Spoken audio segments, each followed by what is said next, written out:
Hi there, people. Long time no see. Hope you're doing well.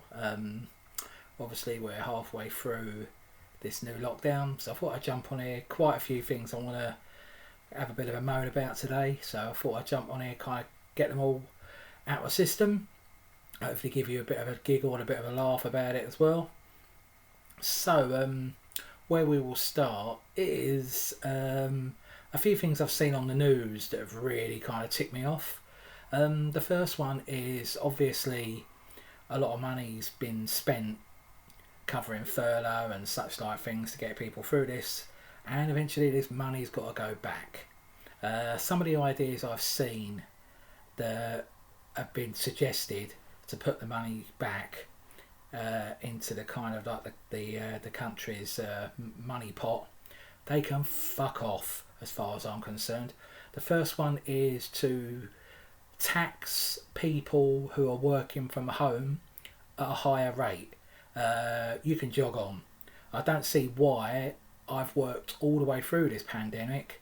I haven't taken furlough. I haven't been offered furlough.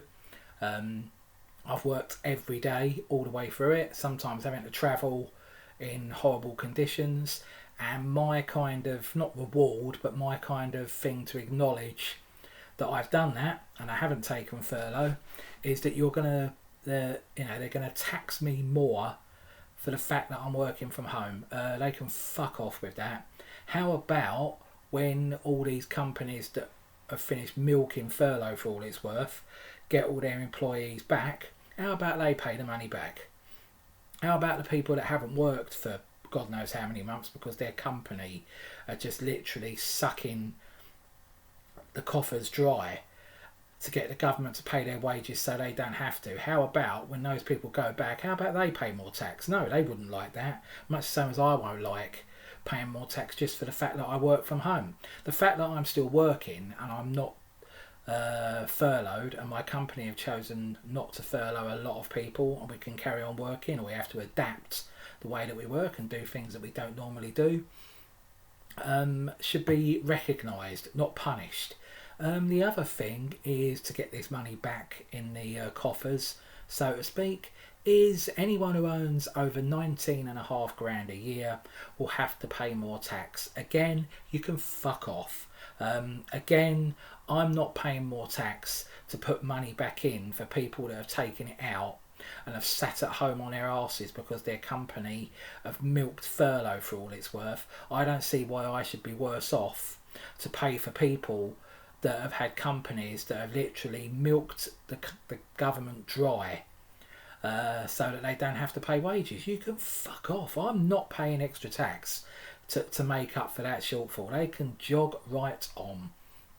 And I'm sure any of you that are looking at this would totally agree.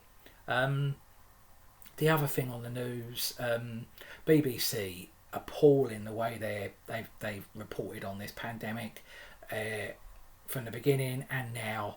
The latest thing that really got me almost kind of kicking in my TV screen is likening the so-called plight and the so-called horrible situation that the students are finding themselves in at uni, and kind of comparing it to what the evacuees went through in World War Two. Again, fuck off. Evacuees were mainly children.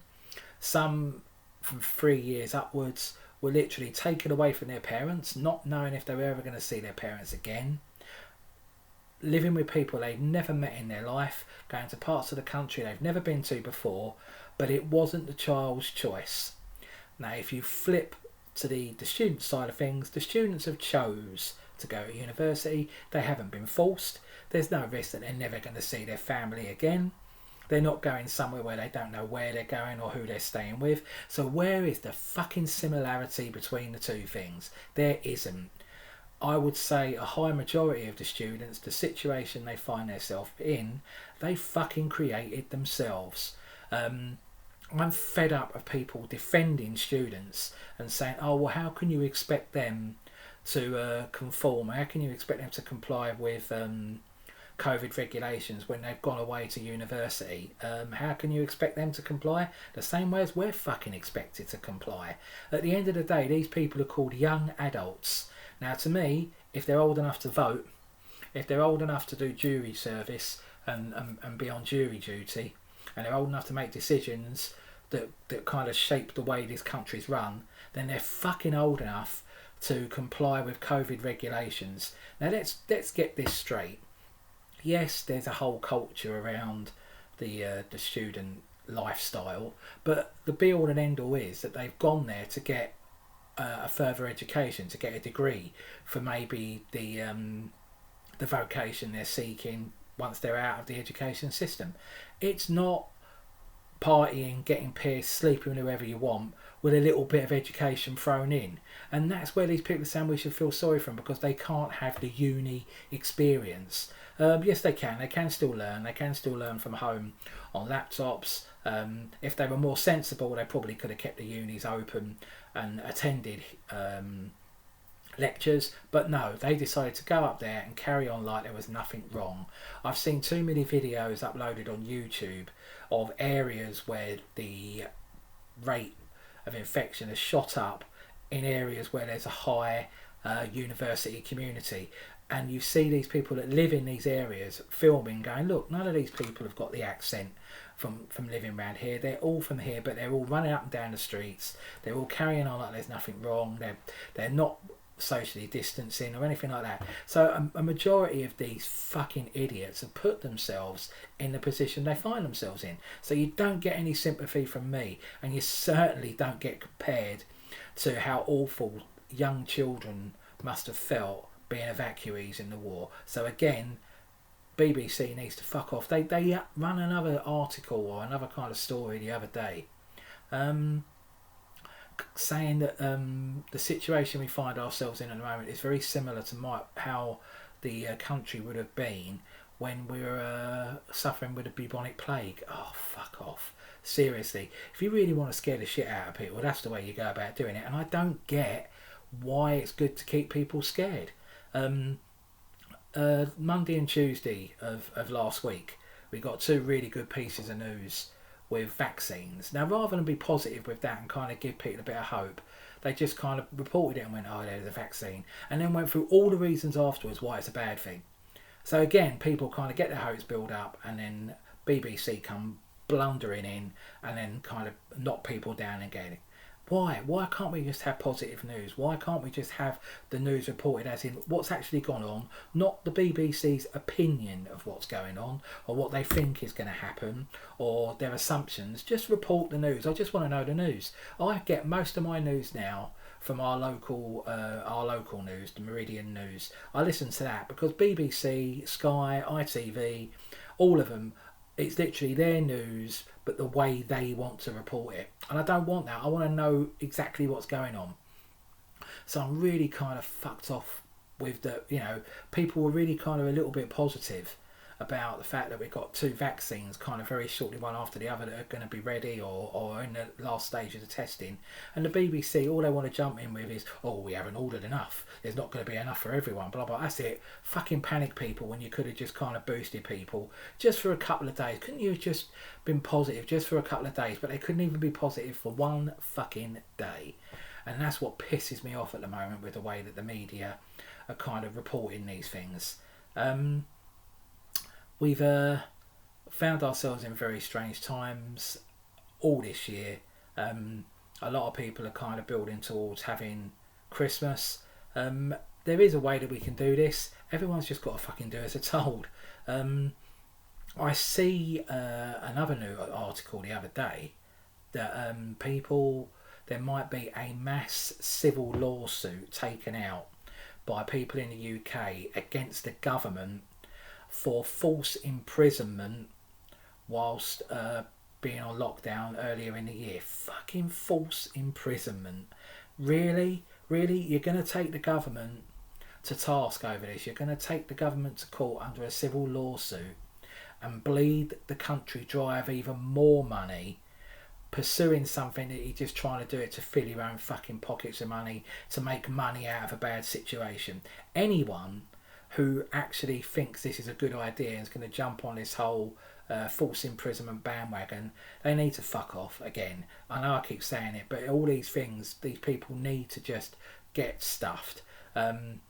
Think of the bigger picture. Don't get me wrong, I'm not praising the government for how they've handled this. They've made mistakes, but again, how do you know how to deal with something 100% right all the time when it's never happened before?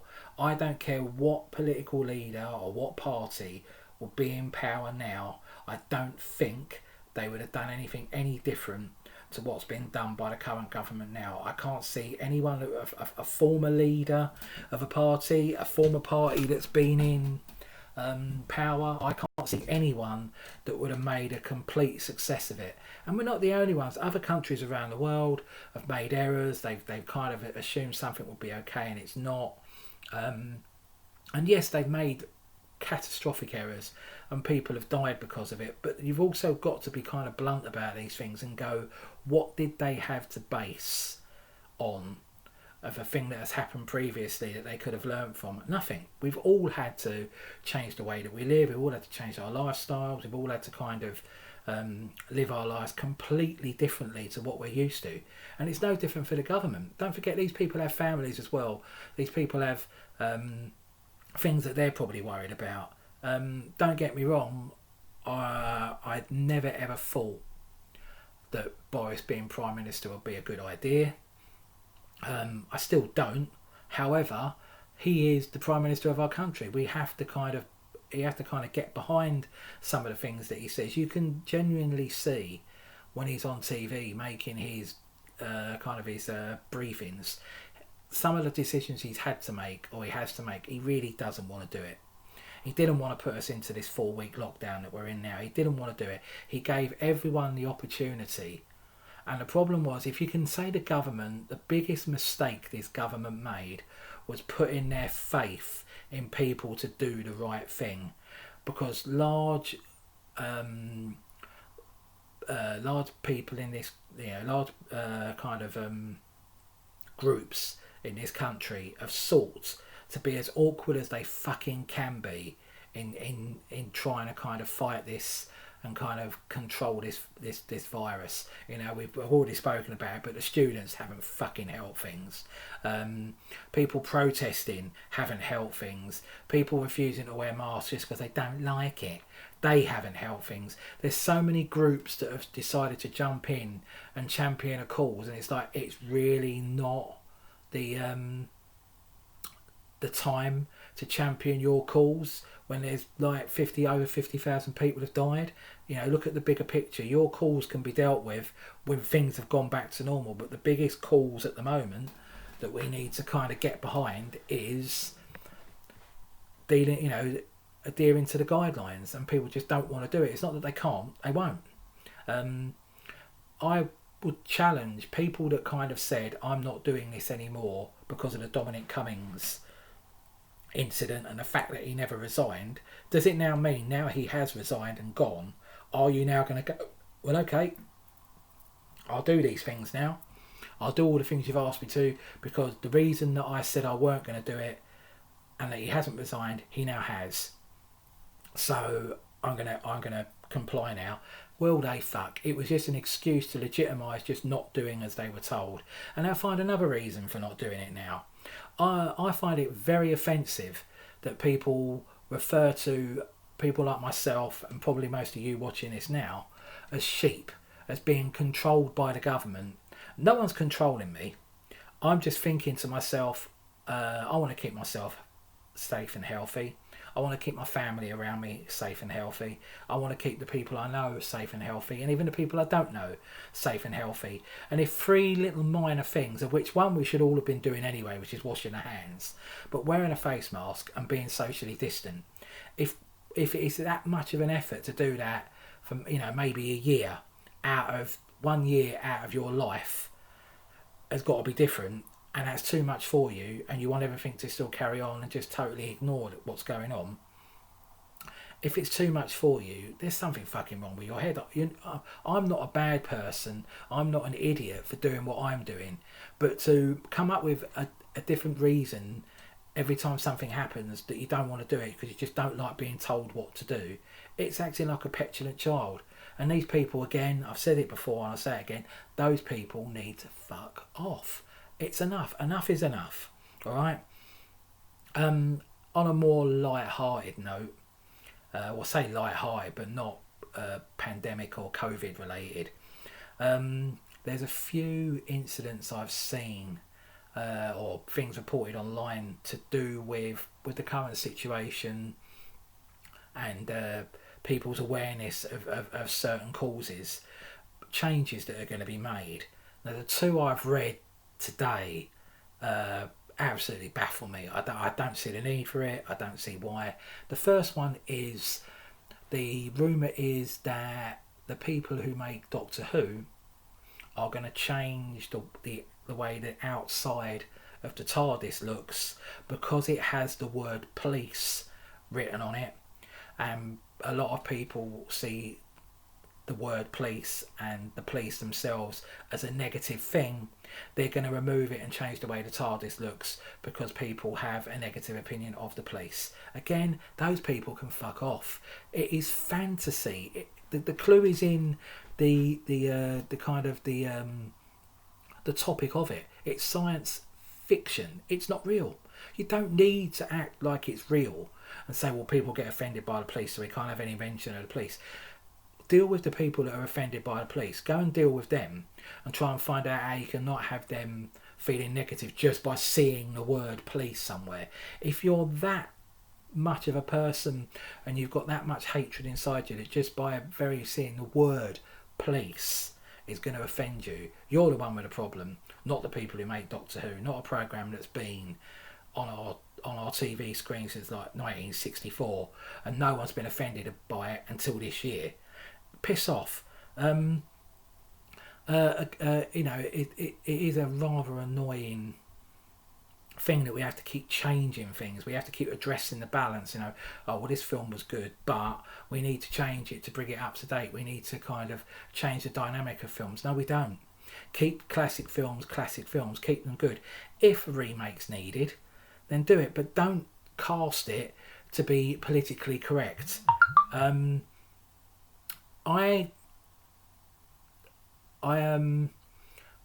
fed up of people making decisions for me about what I should be offended by and what everyone else finds offensive, and let's change it without asking us if we find it offensive. Things I find offensive aren't many. I can't think of many things I actually find properly offensive. There's things that annoy me, there's things that I could do without, but I wouldn't go as far as to say I want them eradicated from history and I want them blanked off of TV and I don't want them on the radio. I don't feel that strongly about them. But there's these group of sad individuals that sit in a room deciding what offends certain people and then putting it out in the news and say, oh well, this group of people find this offensive, and then when you speak to this group of people, they're like, we've never said that, but you're causing us a problem because now people are jumping on our case going, why do you feel so offended by something that isn't offensive? So I think we need to take a step backwards and kind of look at offence and think, is it really offensive or is it just people just trying to find a cause? It does kind of bug me a lot that people want to make decisions about what we should find offensive. I'm an adult, I can make my own mind up. If I don't like a programme, I just won't watch it. If I don't like a song, I won't listen to it. If I find a subject matter of a film not to my taste, I won't watch it. And that's the way I deal with it. I don't need someone to take it out of existence to make me feel better, because it's not.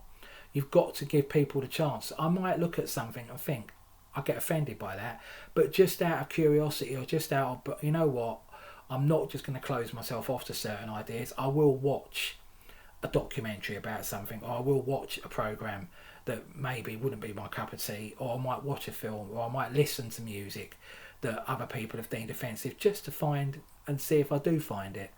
And if I don't find it offensive, I've listened to it, I've given it a go. If I do, I won't listen to it again. But let me make the decision. Don't make my decisions for me. I'm an adult. I can make my own decisions. Thank you very much.